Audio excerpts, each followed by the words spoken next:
A familiar scene playing itself out once again at a local Baptist church as religious leaders and members remain at odds over leadership issues. As Betty Thompson-Moss tells us, church members are hoping for a resolution.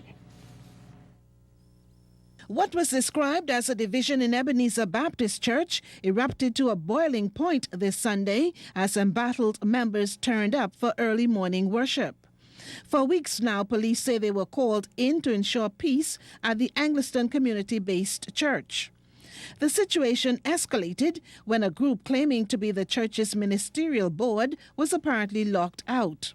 We're only seeking to put this house in order, and we are being prevented from doing that by our rights here as the boards of this church.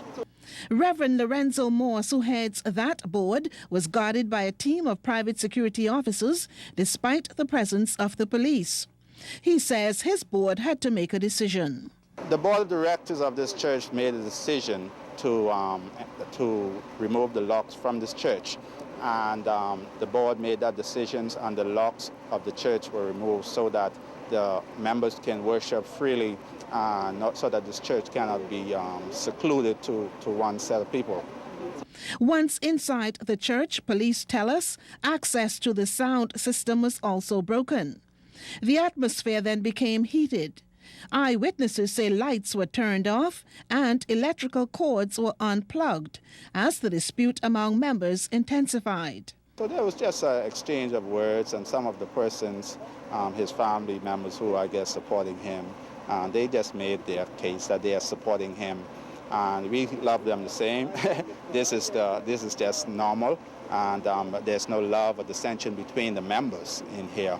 But we want to regulate the church in accordance with the will of God for this work. While members worshipped and remained at odds, police stood at the doors and nearby pews. It's an atmosphere and development which the church's executive says he must apologize for. And we want to apologize to the members of the public. We apologize to the community of Anglican. We apologize to all those who feel that we should be conducting ourselves at a higher level because our call is higher. So far, a number of religious leaders have met with Ebenezer church officials in hopes of resolving the dispute. We have had a number of peace meetings with a number of senior ministers of the gospel in the country and leaders of the various church organizations try to bring resolution, but there is just seem to be no impasse. The church's pastor, Reverend Elkin Simonet Jr., was also present but offered no comment on the dispute. At least one mediator spoke to both sides on Sunday, hoping for a resolution to the Ebenezer Church uproar.